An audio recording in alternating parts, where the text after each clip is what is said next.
এবার প্রান্তিক কৃষকদের জন্য বরাদ্দ রাখা কৃষি ঋণে থাবা বসিয়েছেন কোটিপতি ও কর্পোরেট গ্রাহকরা। কেন্দ্রীয় ব্যাংকের হিসাবে মোট বরাদ্দের প্রায় 1/3 নিয়ে গেছেন ওইসব ধনীরা। ফলে কাঙ্ক্ষিত অর্থ থেকে বঞ্চিত হয়েছেন প্রকৃত কৃষক।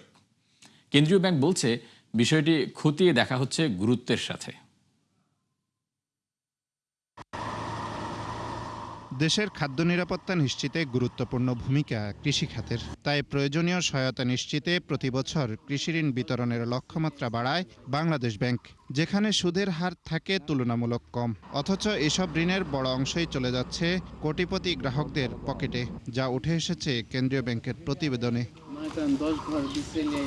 তথ্য বলছে, গত সেপ্টেম্বর পর্যন্ত বিতরণ করা কৃষি ঋণের পরিমাণ ৭৫,২০০ কোটি টাকা। এর মধ্য থেকে ১৫,২৭৮ কোটি টাকা নিয়েছেন ১০ কোটি টাকার উপরের সম্পদশালী গ্রাহক বা কর্পোরেট প্রতিষ্ঠানগুলো, যা মোট বিতরণ করা ঋণের ২০%।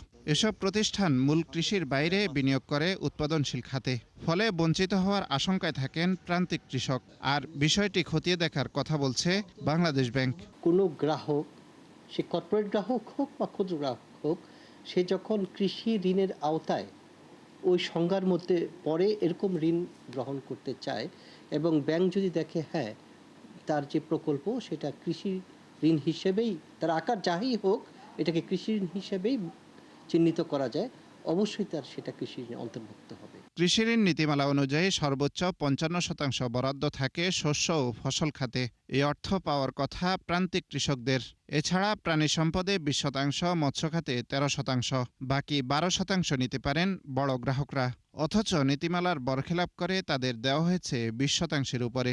শুধু তাই নয়, বিতরণ করা ঋণের মধ্য থেকে প্রায় ৩০%-ই নিয়ে গেছেন কোটিপতি গ্রাহকরা।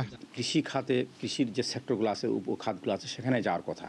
তো সেখানে যদি কোনো নিয়ম ব্যত্যয় করে কর্পোরেটরা যদি এটা নিয়ে যায়, তাহলে এটা ওয়ান কাইন্ড অফ একটা ডাইভারশন অফ লোন, এবং এই ব্যাপারে বাংলাদেশ ব্যাংক এটা দেখতে পারে। তা আমি মনে করি যে নীতিমালা আছে, সেই নীতিমালা ফলো করে কৃষির লোন কৃষি খাতে যাওয়া উচিত। তথ্য বলছে, ক্ষুদ্র কৃষি গ্রাহকদের কাছে সরাসরি মাত্র ১৩,১৪৯ কোটি টাকার ঋণ বিতরণ করেছে বাণিজ্যিক ব্যাংকগুলো। আর বাকি ঋণ বিতরণ করা হয়েছে এমআরএ প্রতিষ্ঠানগুলোর মাধ্যমে। আব্দুল জাহির আনাস, ৭১, ঢাকা।